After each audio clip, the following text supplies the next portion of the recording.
Episode 11 की शुरुआत Yuri के गैंगवॉक से ये कहने से होती है कि उन्हें ब्रेकअप कर लेना चाहिए। गैंगवॉक ये सुनकर हैरान रह जाता है और यूरी से पूछता है कि क्या उसने उसकी दादी से बात की थी।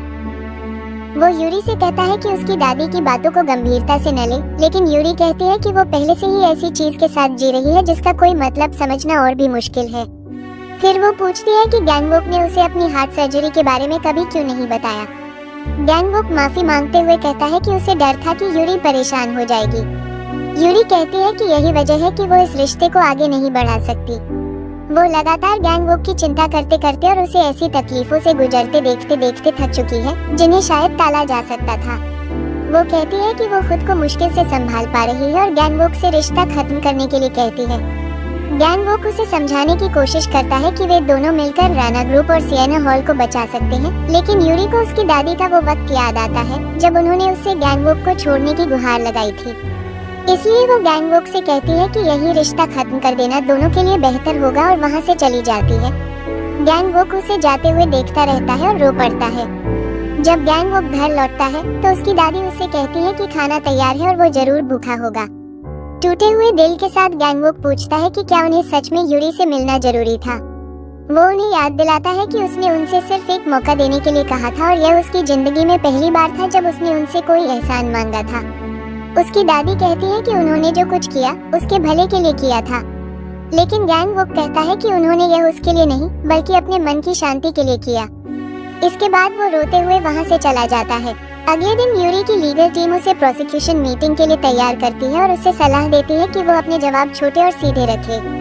इसी बीच जनरल मैनेजर बॉन्ग यूरी को बताता है कि कोई डीएलसी सिक्योरिटीज के जरिए बड़े पैमाने पर रेना के शेयर्स खरीद रहा है और उस ब्रांच को सीएल ग्रुप मैनेज करता है। बाद में यूरी मिन वान से मिलती है और उस पर रीना को निशाना बनाने और हाँ से इनके साथ उसकी डील को नुकसान पहुँचाने की कोशिश करने का आरोप लगाती है। फिर वो उससे पूछती है कि उसने जी हवन के पेंडेंट के बारे में उससे झूठ क्यों बोला। मिन वैन मानता है कि उसने पेंडेंट लिया था, लेकिन कहता है कि वो सिर्फ एक पेंडेंट है। बाद में मिन वान की माँ उसके ऑफिस में आती है और उन्हें जी हवन का पेंडेंट मिल जाता है। मिन वान उन्हें बताता है कि उसे ये कई सालों बाद मिला और वो जी हवन की उस चीज को वापस करना चाहता था जो उसके आखिरी पलों तक उसके पास थी। उसकी माँ उसे गले लगाती है और कहती है कि वो खुश है कि उसने अपने छोटे भाई को कभी नहीं भुलाया। बाद में वो गैंगवॉक और उसकी दादी से लंच पर मिलती है। लंच के दौरान मिन वैन की माँ गैंगवॉक को एक गिफ्ट देती है। वह गिफ्ट जी हवन का पेंडेंट होता है। जब वे वहाँ से जाने लगते हैं, मिन वैन अपनी कार से उन्हें देख रहा होता है और उसे गैंगवॉक और यूरी की एंगेजमेंट में अपनी माँ को देखा हुआ पल याद आता है। वह गैंगवॉक की बैकग्राउंड रिपोर्ट चेक करता है और पता चलता है कि गैंगवॉक का 2014 में हार्ट ट्रांसप्लांट हुआ था। मिन वैन को शक होने लगता है कि कहीं जी हवान का हार्ट ही गैंगवॉक को तो नहीं मिला था। इसी बीच गैंगवॉक पेंडेंट को ध्यान से देखता है और समझ जाता है कि यह वही पेंडेंट है जिसे यूरी ढूंढ रही थी। बाद में वो अपने कलीग्स के साथ डिनर पर जाता है जहां वे उसे पेंडेंट को देखते हुए नोटिस करते हैं। गैंगवॉक बताता है कि यूरी उससे ब्रेकअप करना चाहती है और उसके कॉल्स का जवाब भी नहीं दे रही। उसके कलीग्स कहते हैं कि शायद यूरी उसे बचाने की कोशिश कर रही है। तभी वे पेंडेंट के पीछे बने सील को भी नोटिस करते हैं। अगले दिन यूरी प्रोसिक्यूशन ऑफिस पहुंचती है। रिपोर्टर्स उसे एलिगेशंस, गिरते हुए स्टॉक्स और सीईओ के पद से हटने को लेकर सवाल करते हैं। यूरी सभी आरोपों को साफ तौर पर नकार देती है और कहती है कि वो होटल के क्राइसिस को ठीक करने की जिम्मेदारी लेगी। साथ ही वो चेतावनी देती है कि झूठी रिपोर्ट्स फैलाने वाले किसी भी व्यक्ति के खिलाफ वो लीगल एक्शन लेगी। क्वेश्चनिंग के दौरान यूरी असेंबलीमैन पार्क जिन डोंग से प्राइवेटली या पब्लिकली कभी मिलने से इनकार करती है। वो बताती है कि जब पार्क उसके परिवार से उसके कजिन की एंगेजमेंट के बारे में मिलने आया था तब वो विदेश में थी।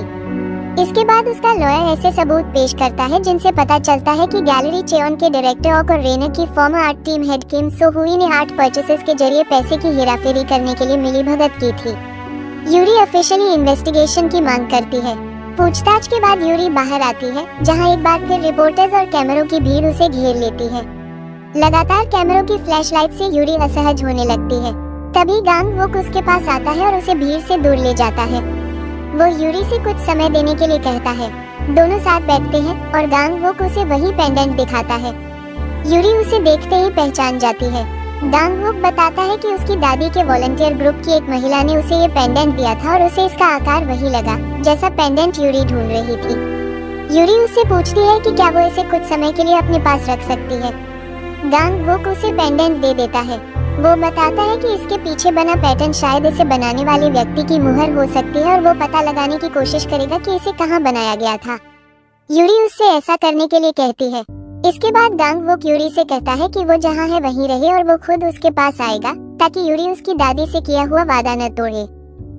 इसके बाद गैंगवॉक को पता चलता है कि चीफ प्रोसिक्यूटर ऑफ गेयरडोंग के खिलाफ उसकी विसल ब्लोइंग के कारण उसका ट्रांसफर एक रीजनल ब्रांच में कर दिया गया है।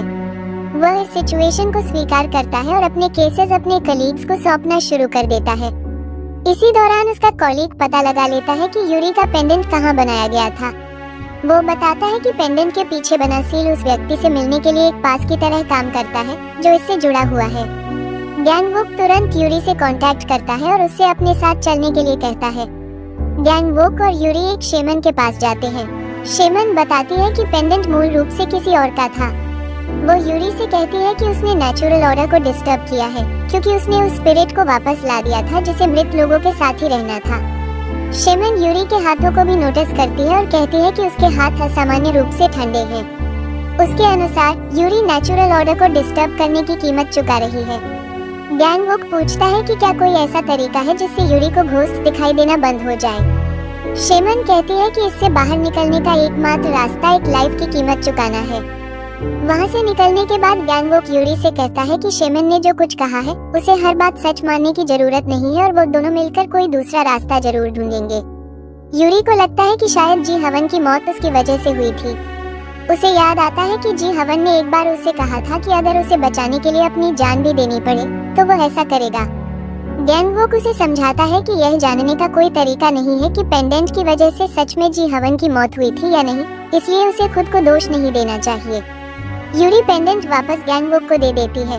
इसी बीच पाक सन जे को अपने पिता के अंतिम संस्कार में शामिल होने के लिए कुछ समय के लिए रिहाई मिलती है। अपने पुराने सामान को देखते हुए उसे एक कैमरा मिलता है जिसमें 12 साल पहले हुई यॉट इंसिडेंट की फुटेज होती है। सेउंग जे उस फुटेज में कुछ चौंकाने वाली चीज देखता है। बाद में यूरी को सेउंग जे का मैसेज आता है जिसमें वो पूछता है कि क्या उसे 12 साल पहले हुई यॉट की घटना याद है और उससे मिलने के लिए कहता है। यूरी उसे कॉल करती है। सेउंग जे बताता है कि वो स्पेशल रिलीज पर बाहर आया है और बाकी सभी लोग उससे दूर भाग रहे हैं, लेकिन यूरी ने उसे कॉल किया। वो इशारा करता है कि उसे कोई ऐसा व्यक्ति मिल गया है जिसे वो ब्लैकमेल कर सकता है, लेकिन वो ये बताने से इनकार कर देता है कि वो कौन है। इसके बाद सेउंग जे एक वेयरहाउस में मिनवॉन से मिलता है और उसे वो वीडियो दिखाता है। वीडियो में दिखाई देता है कि जब जी हवान यॉट से नीचे गिरता है तब मिनवॉन उसका हाथ पकड़े हुए था। जी हवान उससे अपना हाथ न छोड़ने और उसे बचाने की गुहार लगाता है। उसी समय मिनवॉन को अपने परिवार के साथ हुई बातें याद आती हैं। जी हवान के बार बार बचाने के लिए कहने के बावजूद मिनवॉन आखिरकार उसका हाथ छोड़ देता है और जी हवान समुद्र में गिर जाता है। सेउंग जे मिनवॉन से कहता है कि वो देश छोड़कर हमेशा के लिए जाना चाहता है और इसके लिए उससे 10 बिलियन वॉन और एक नाव का इंतजाम करने की मांग करता है। मिनवॉन पैसे देने से इनकार कर देता है और चेतावनी देता है कि ब्लैकमेल की कोई सीमा नहीं होती और यह कभी खत्म नहीं होगा। इसके बाद सेउंग जे मिनवॉन की मां से संपर्क करने की धमकी देता है। मजबूरी में मिनवॉन एक मेटल रॉड उठाता है और संजय के सिर पर मार देता है।